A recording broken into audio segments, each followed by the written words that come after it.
श्रीमद् रामायणम्।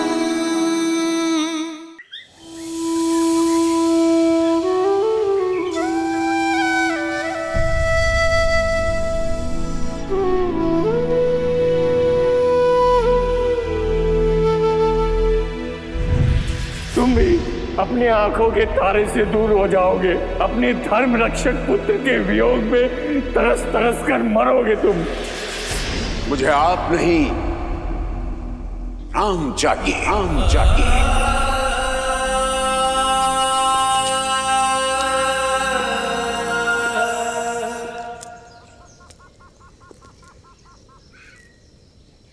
राम,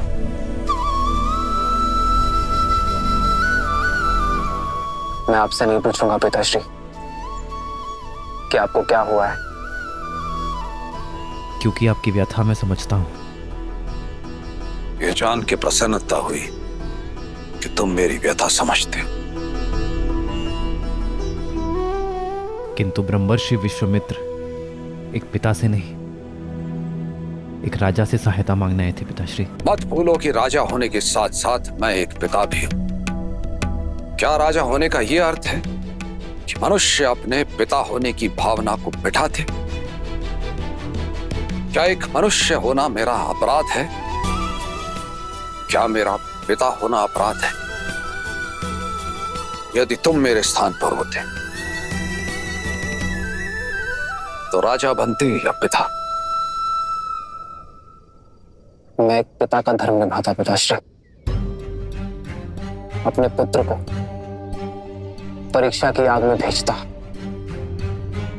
ताकि वो और सुदृढ़ होकर निकले। किंतु राम, तुम जिनसे युद्ध करने जा रहे हो वो राक्षस हैं। और जिनके लिए युद्ध कर रहे हैं वो ब्रह्मर्षि विश्वामित्र है पिताश्री। मैंने उनकी कथाएं सुनी है पिताश्री, जो एक राजा होकर एक ब्रह्मर्षि बन सकने जैसा तप कर सके, जो किसी को स्वशरीर स्वर्ग भेजने का सामर्थ्य रखते हैं। उनके साथ सुरक्षा का कैसा भय पिताश्री? जिनके पास असंख्य दिव्यास्त्र हैं, वो पूरा संसार छोड़कर यदि यहाँ आपके पुत्र को लेने आए हैं तो अवश्य ही कोई कारण होगा पिताश्री। यूं समझिए पिताश्री कि ब्रह्मर्षि विश्वामित्र को आपके पुत्र की नहीं, आपके पुत्र को ब्रह्मर्षि विश्वामित्र की आवश्यकता है। किंतु राम, तुमने भारत के जाने के उपरांत कहा था तुम मेरे साथ रहोगे। आपके साथ ही हूं मैं पिताश्री, क्योंकि मेरी दृष्टि में महाराज दशरथ धर्म और वचन का दूसरा नाम है और मैं उस नाम के साथ हूं।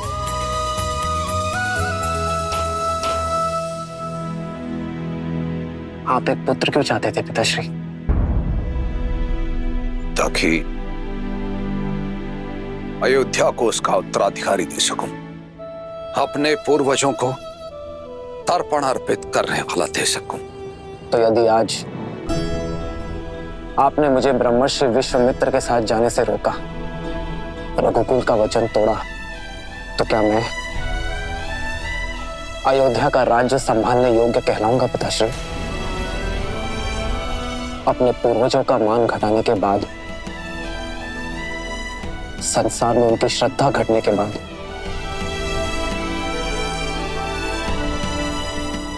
क्या मैं उनका श्राद्ध कर पाऊंगा पिताश्री? मैं आपका पुत्र हूं पिताश्री।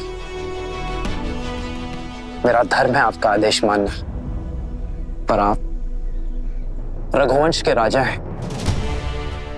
चयन की दुविधा आपकी होगी और आदेश भी आपका ही होगा कि क्या मैं ब्रह्मर्षि विश्वामित्र का सहायक बन के विदा लूंगा, या यही अयोध्या का मान रघुकुल की प्रतिष्ठा को खंडित होते देखूंगा।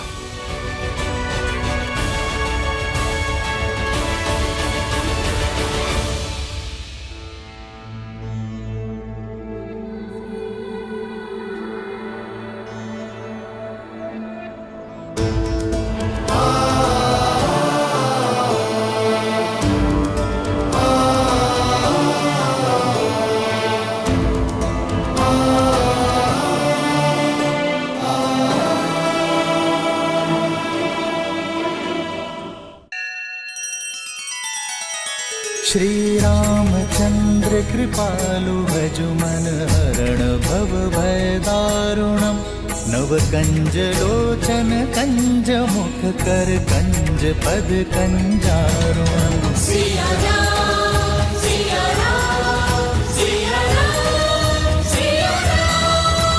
आदर्श और मर्यादा की है ये कथा महापावनम काट मद श्री से मिला दे श्रीमद रामायणम श्रीमद रामायणम सिया राम सिया राम सिया राम सिया राम।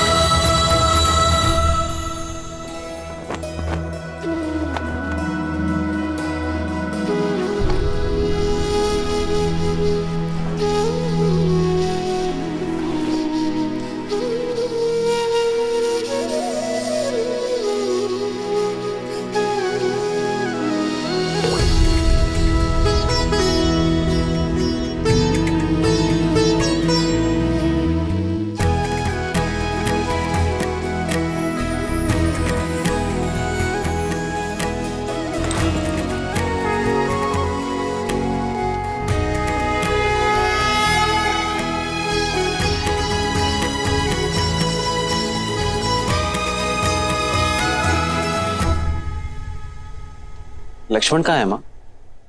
क्या वो अपने बड़े भाई को विदा करने नहीं आएगा? वो तुम्हारे लिए अस्त्र और शस्त्र लेने गया है पुत्र।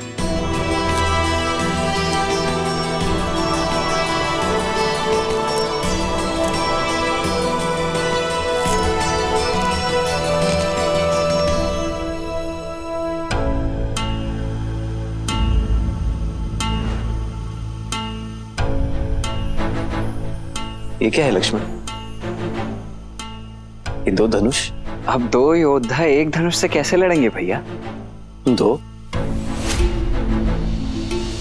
केवल मैं जा रहा हूं लक्ष्मण। क्यों भैया?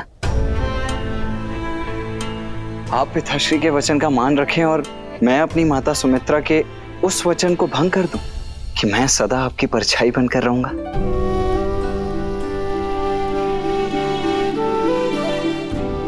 नहीं भैया, मैं तो सदा आपके साथ ही रहूंगा। लीजिए।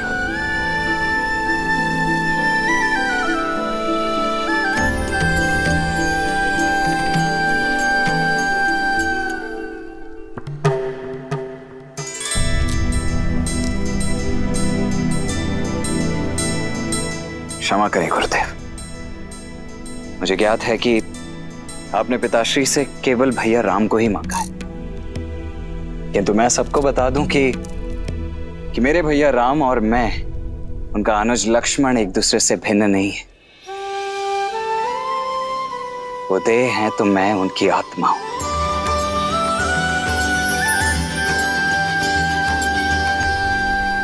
उद्दंडता के लिए क्षमा चाहता हूं, किंतु आत्मा के बिना देह आपके किसी काम की नहीं।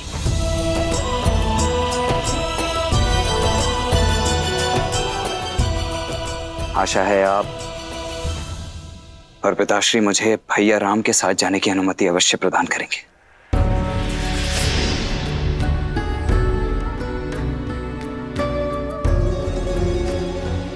देखकर ही प्रतीत होता है कि लक्ष्मण अपने बड़े भैया का कवच है। राम तो युद्ध के लिए मेरे साथ जा रहा है, परंतु उसका कवच उसके साथ जाएगा अथवा नहीं, ये निर्णय और ये चयन दोनों ही मात्र आपके होंगे।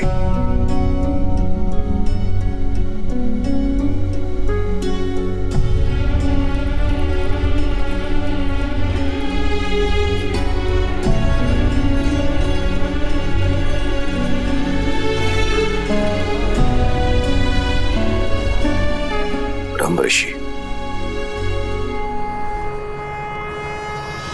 मैं अपने दोनों पुत्र नहीं, अपने प्राण आपको सौंप रहा हूं। आज से आप ही इनके माता पिता हैं।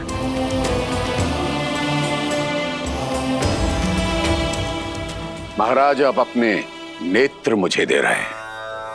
ये नेत्र अब जो मार्ग प्रशस्त करेंगे वो मात्र इनके लिए नहीं,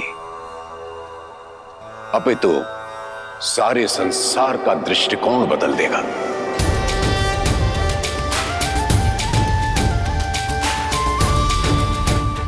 आप निश्चिंत रहें, आपके दोनों बेटे मेरे साथ सुरक्षित रहेंगे।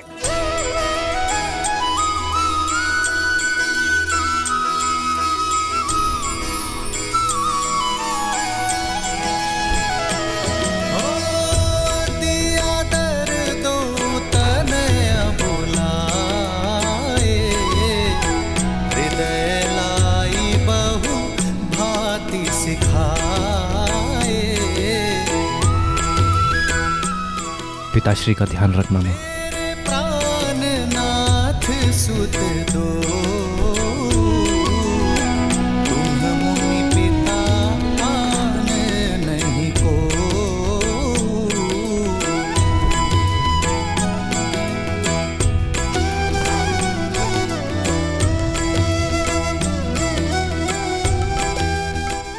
मैं लक्ष्मण का ध्यान रखूंगा सुमित्रा माँ।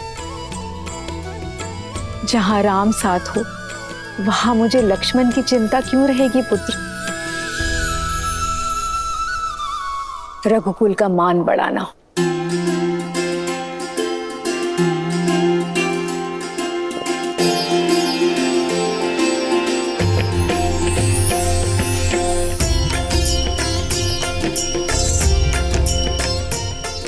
विजयी बाबा,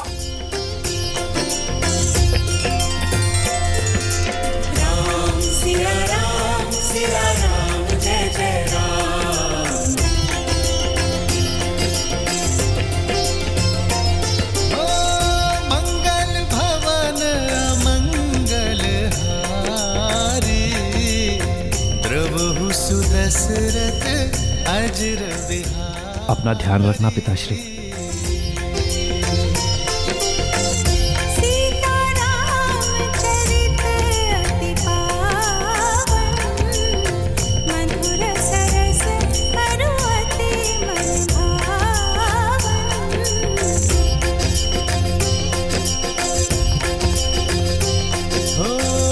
होई सोई जो राम रचि राखा, को करी तरक बढ़ावे साखा। सिया राम जय जय राम। राम सिया राम जय जय राम। राम सिया राम जय जय। राम, मैं तुम्हारी प्रतीक्षा करूंगा पुत्र। लौट के आना। हो रघुकुल रीत सदा चली आई, प्राण जाए पर वचन न जाई। सिया राम जय जय राम। राम सिया राम जय जय राम। नानाश्री और मामाश्री को उनके ज्येष्ठ भांजे का प्रणाम कहना भरत। आपसे दूर होने पर मेरा मन टूट रहा है भैया। भरत,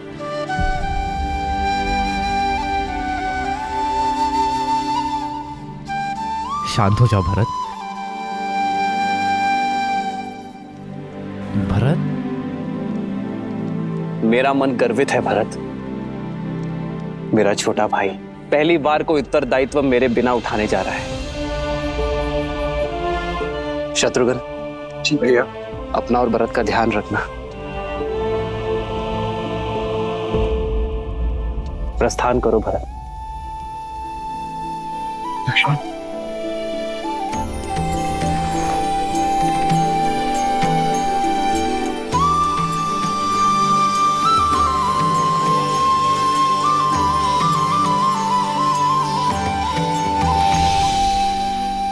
प्रस्थान करो।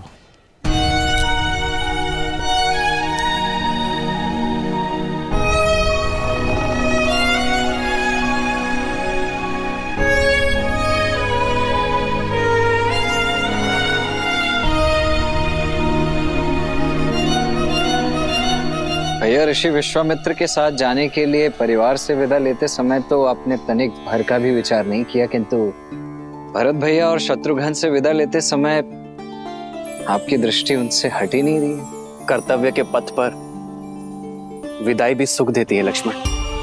अपने छोटे भाई को बड़ा होते देखने का आनंद तुम्हें भी लेना चाहिए। प्रसन्न हो जाओ, आज पहली बार तुम मेरे साथ चल रहे हो बिना भरत के।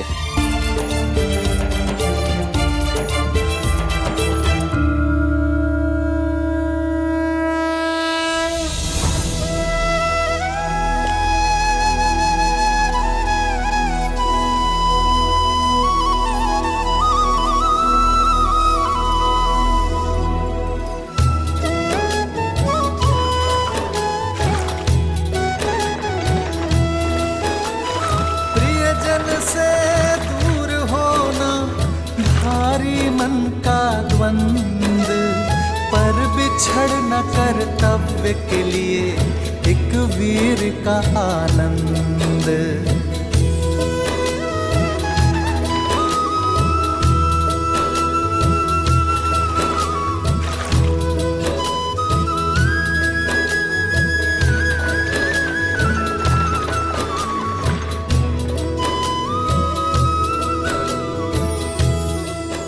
जीवन अचानक ऐसे मोड़ पर क्यों ले आता? वर्षों के उपरांत संतान की प्राप्ति हुई, किंतु उसके बाद 8 लंबे वर्षों तक मेरे पुत्र शिक्षा प्राप्ति हेतु मुझसे दूर चले गए। लौट के आए, कुछ ही क्षण उनके साथ बिताए और फिर से पुत्र वियोग एक बार फिर मेरे सामने उठ खड़ा हुआ है। भय लग रहा है अचार, कहीं श्रवण कुमार के पिता का श्राप अपने लक्ष्य की ओर तो नहीं बढ़ रहा? समस्या ये नहीं कि तुम्हारी मृत्यु श्राप से होगी, समस्या ये है कि तुम हर क्षण श्राप में जी रहे हो। क्यों भूल जाते हो कि मृत्यु तुम्हारे हाथों में नहीं है, तुम्हारे हाथों में है जीवन। तो जितना समय है अपने पुत्रों के साथ बिताओ और जियो, ताकि अपने पुत्रों के साथ समय ना बिताने का खेद ना रह जाए। जीवन कब समाप्त होगा इस डर से जीना छोड़ नहीं देते हैं पुत्र।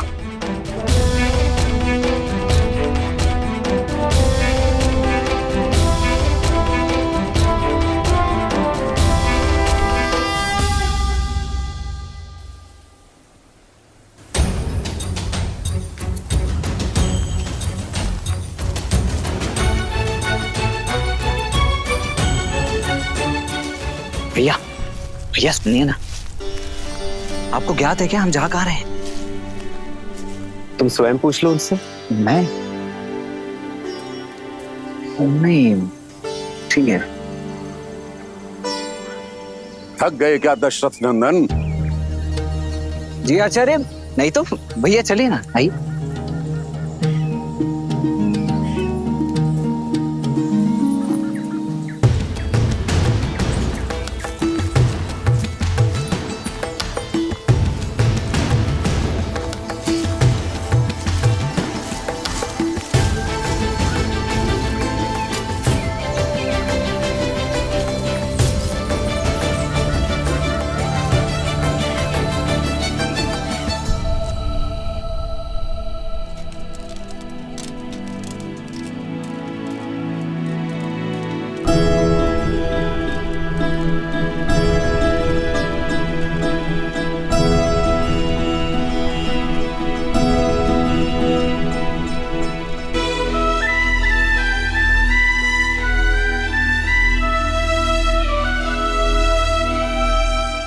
भैया पूरे दिन भर तो हम चलते रहते हैं और रात्रि को पहरा देने के लिए जागते रहते हैं।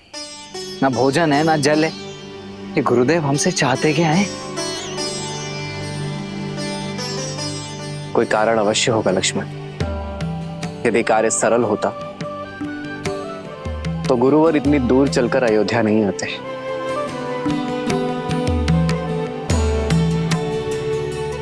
कठिन कार्य का मार्ग कठिन ही होता है। धीरज रखो। जी भाई।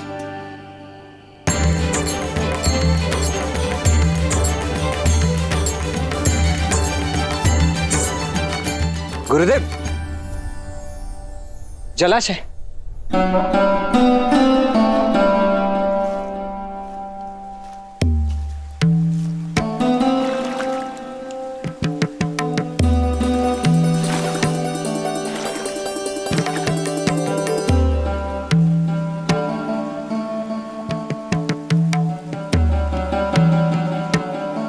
जल पीने योग्य है।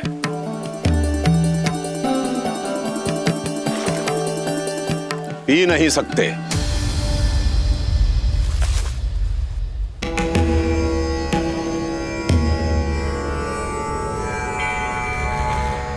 क्षमा कीजिए गुरुदेव, किंतु कारण क्या ये कोई परीक्षा है? परीक्षा और परिस्थिति बताकर नहीं आते लक्ष्मण। मैं तुम दोनों को जिस कार्य के लिए लेकर आया हूं वो कार्य बड़ा ही दुष्कर है। देखना चाहता हूं कि तुम इस कार्य को सिद्ध करने में सक्षम हो अथवा नहीं। असुरों के साथ युद्ध कई दिनों तक चल सकता है। यदि भूखे प्यासे रहकर उनसे लड़ने में सक्षम नहीं हो तो जल पियो और लौट जाओ।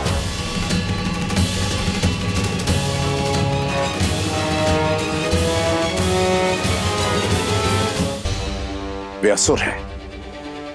भूख और तृष्णा पर उनका वश नहीं है। उनके शरीर को भूख लगती है तो वो चोरी करते हैं, छीनते हैं, लूटते हैं और अपने मन की भूख और तृष्णा को वे अपराध करके शांत करते हैं। इसका अर्थ समझते हो? समझा गुरुवर। यदि हम भी उनके जैसे ही दोषी हैं तो हम उन पर विजय नहीं पा सकते।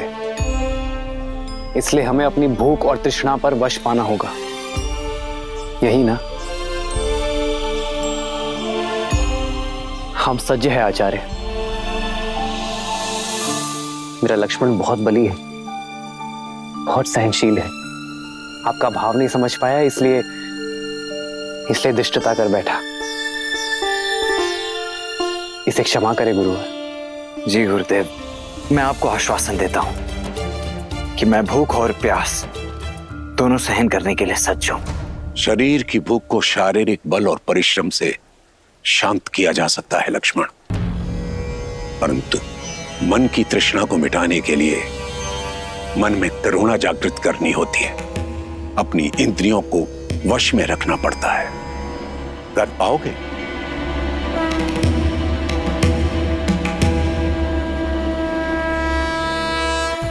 तो फिर चलते हैं।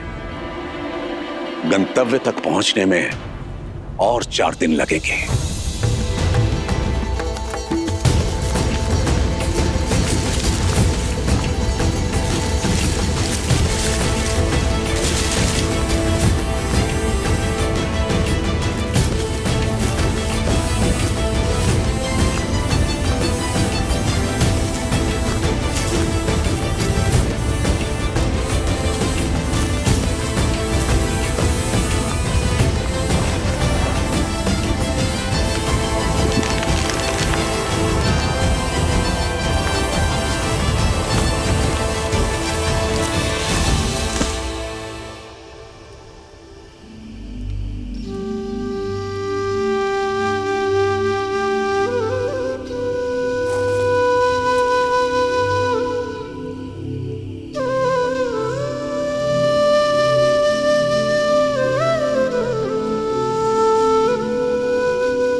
विश्वामित्र के साथ श्री राम और लक्ष्मण अपनी यात्रा पर आगे बढ़ रहे थे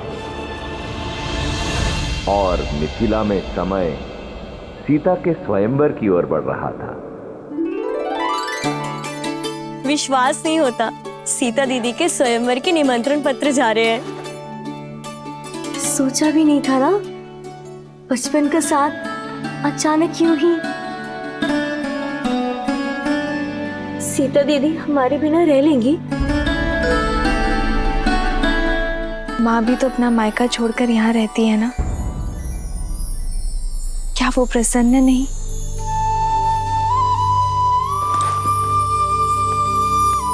सीता दीदी चौपड़ खेले इस समय? जितना समय यहाँ पर हो खेल लो ना दीदी। जब ससुराल चले जाओगी तो हम तीन कैसे खेलेंगे?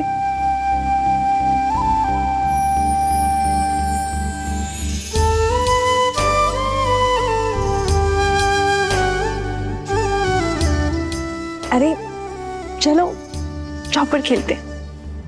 चलो। तुम इतना क्यों हंस रही हो? क्योंकि सीता दीदी कहीं नहीं जाने वाली। अब ज्येष्ठ पिताश्री ने नियम ही कुछ ऐसे रखे हैं। जिस शिव धनुष को सैकड़ों लोग मिलके केवल हिला पाते हैं, उसे कौन तो उठाएगा और कौन प्रत्यंचा चढ़ाएगा?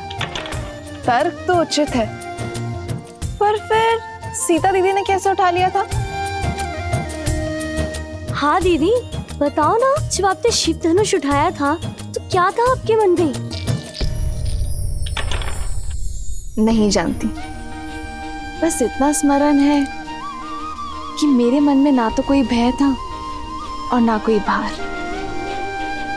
केवल महादेव से प्रार्थना थी कि हमारी गेंद वापस लौटा दे। और महादेव तो भोलेनाथ है ना, यदि मन में आभार हो तो महादेव दुलार देंगे ही। हाँ, और वो वर भी देंगे जो उनका धनुष उठा के आपको ब्याह ले जाएगा।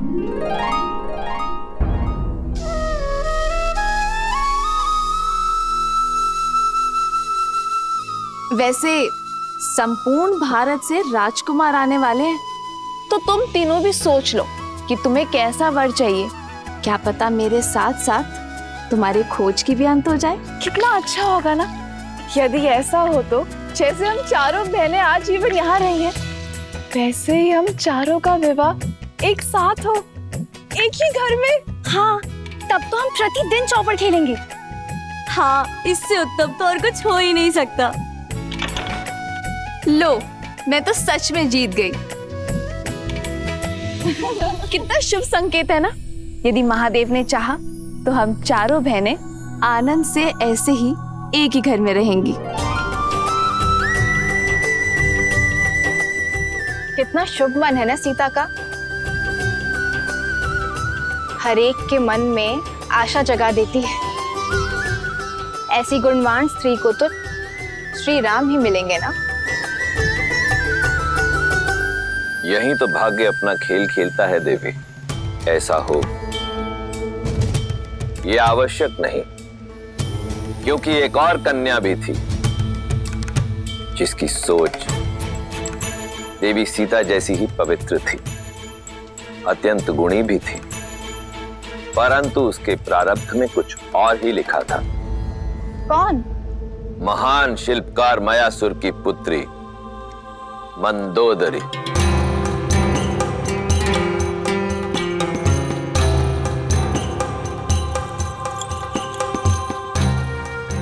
मयासुर ने अनेकों दिव्यास्त्रों का निर्माण किया था और फिर उन्होंने एक अत्यंत शक्तिशाली भाला बनाया।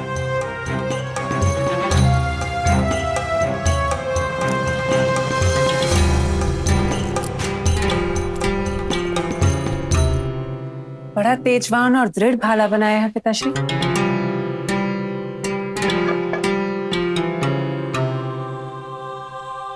किसी विशेष के लिए बनाया है? हाँ पुत्री, ये संसार का सबसे शक्तिशाली भाला है, जिसका प्रहार इंद्र के वज्र को भी काट सकता है। और जानती हो किसके लिए बना है ये?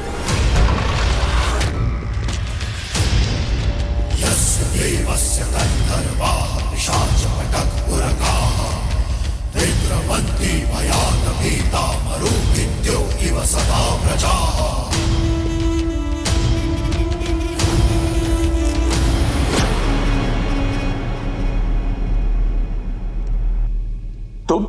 मैं लंकेश दशानन रावण। मायासुर, सुना है कि तुम्हारे पास कुछ ऐसा है जो केवल मेरे योग्य है, तो लेने चलाया अद्भुत अस्त्र। ये अस्त्र मैं तुम्हें नहीं दे सकता दशानन। दशानन ये भाला लेने नहीं आए हैं पिताजी।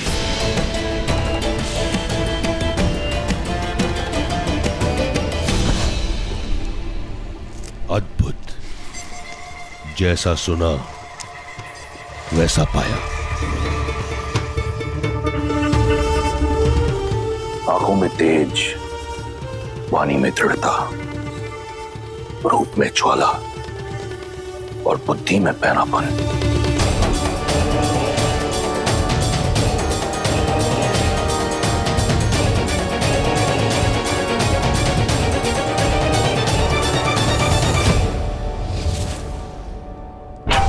तुम ही मुझे वो पुत्र दे सकती हो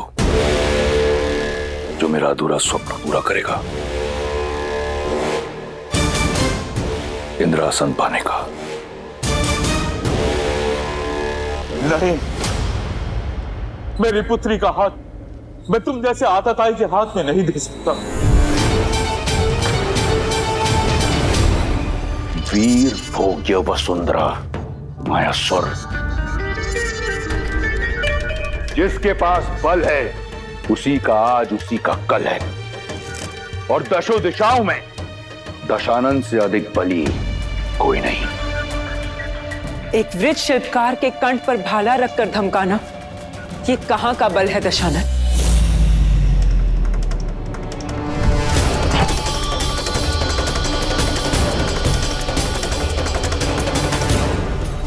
भय नहीं लगता तुम्हें रावण के समक्ष ये सुर साधते हुए?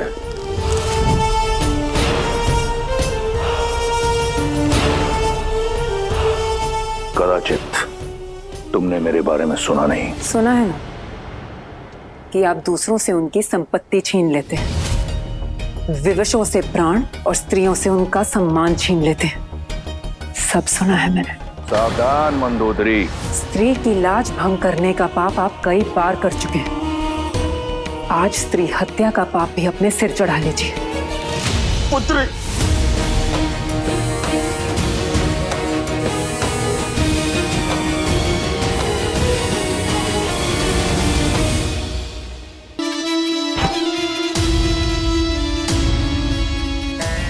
प्राण नहीं लूंगा तुम्हारे। सुंदर स्त्रियों के प्राण नहीं लेते, उनके लिए प्राण न्यौछावर किए जाते हैं। मायासुर, तुम्हारी पुत्री मेरी हुई, और ये भाला मैं भेंट स्वरूप स्वीकार करता हूं। शस्त्र छीना जा सकता है दशानन, पर साथ मांगा जाता है। समान नहीं हूं मैं, सम्मान से एक सज्जन बनकर मेरे पिताश्री से मेरा हाथ मांगिए।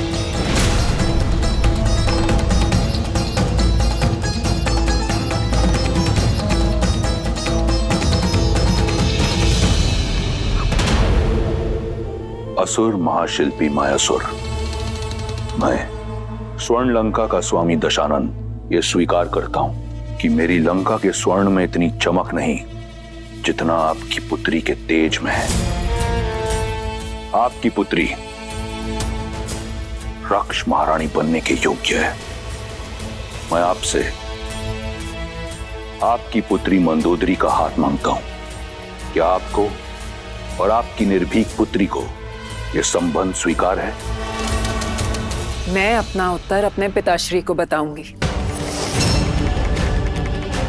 एकांत में।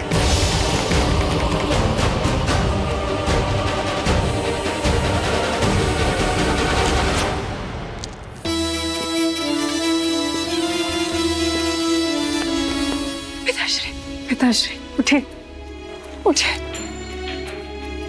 पिताश्री। पुत्री,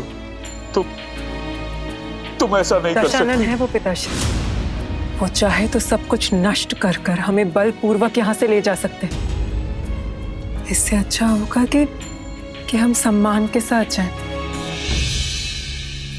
अपने पिता की रक्षा के लिए तुम अपने जीवन का मार्ग एक पापी के साथ चुनोगी? कैसी आपदा है? नहीं पिताश्री, ये आपदा नहीं, अवसर है। किसी को कीचड़ से निकालने के लिए उसका हाथ थामना पड़ता है। असुरों का सुर साधने के लिए ये त्याग मुझे करना होगा। रावण को मार्ग पर लाना असंभव है। जानती हूं, मैं वर्तमान तो बदल नहीं सकती पिताश्री, पर भविष्य तो संवार सकती हूँ। दशानन की संतान को, असुरों की आने वाली पीढ़ी को मार्ग तो दिखा सकती हूँ। असुरों की आने वाली पीढ़ी धर्म पर चले, इतना प्रयास कर सकती हूँ पिताश्री। मुझे आज्ञा दीजिए पिताश्री।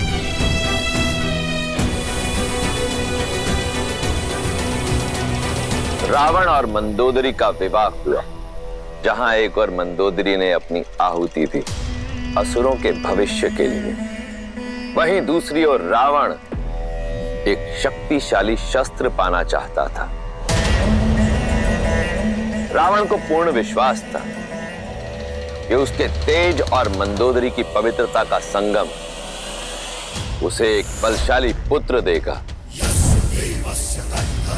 जो उस इंद्रासन को जीत सकेगा जिसे पाने में उसका भाई कुंभकर्ण चूक गया था। कोई भी ग्रह अपने उचित स्थान पर नहीं, परंतु मेरा पुत्र अजयी और अमर होगा। जो मैं तप से ना पा सका, मेरा पुत्र भाग्य से पाएगा। जो भी ग्रह नक्षत्र की स्थिति प्रतिकूल है, उन्हें अनुकूल होना होगा।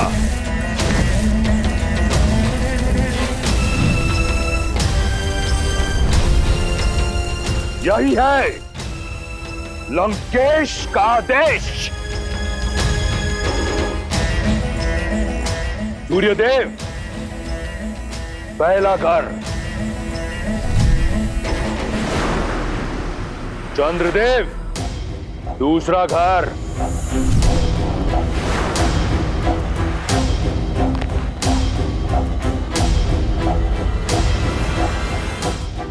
रावण ने अपने बल और भय के प्रताप से सभी ग्रहों को अपने पुत्र की कुंडली में अनुकूल परिस्थिति में आने के लिए विवश कर दिया। शनिदेव सातवां घर,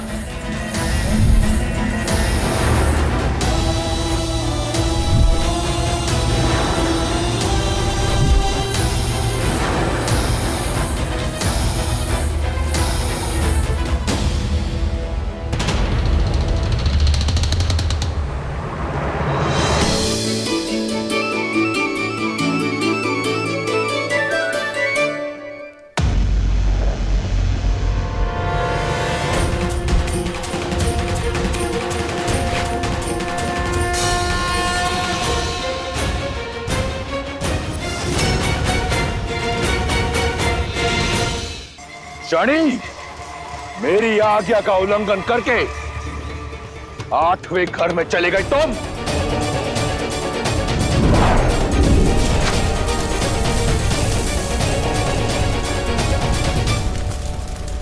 तुम अपने बल से, अपनी हट से नियति के लेख को नहीं बदल सकते रावण। तुम्हारे पुत्र की कुंडली पर और तुम पर मेरी दृष्टि पड़ चुकी है रावण। मूर्ख, कदाचित अपनी कुंडली जांच कर नहीं आए तुम आज।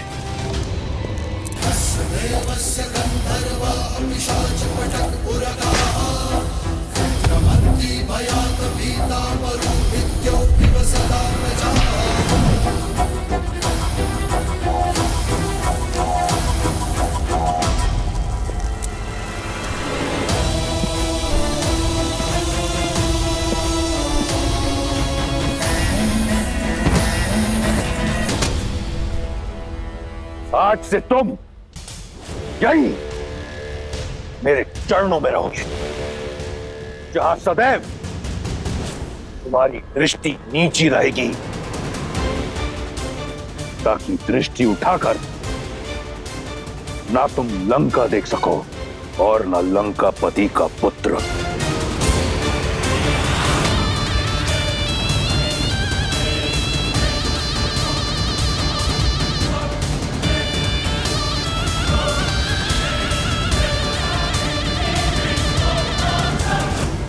अर्थात रावण ने सदा के लिए शनि को बंदी बना लिया।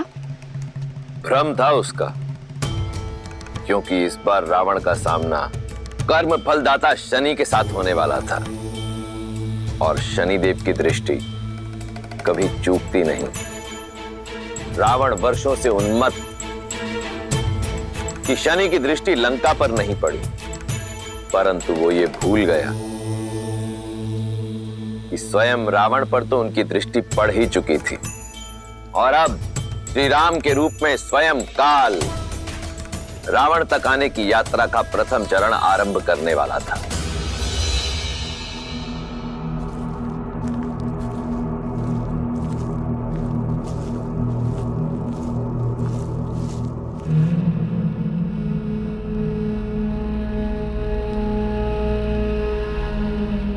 बड़ा ही भयावह वन है ये। यहाँ का वातावरण ही बता रहा है कि अवश्य ही राक्षसों का गढ़ होगा ये। राक्षसों का नहीं लक्ष्मण, राक्षसी का।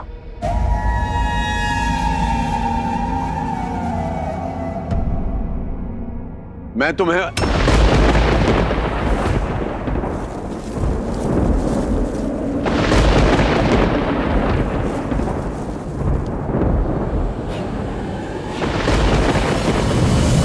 भैया, कौन आया है मेरे वन में? कौन? कोई ब्राह्मण तो नहीं?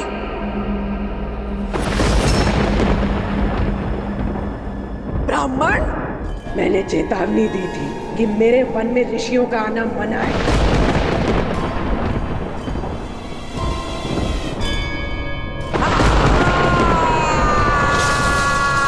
अब तुम सब अपनी मृत्यु के लिए सज्ज हो।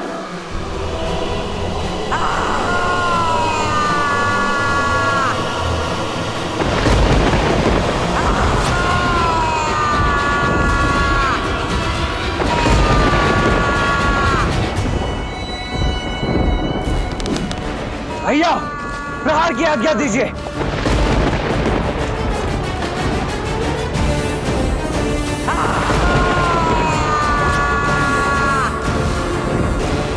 आज्ञा दीजिए भैया।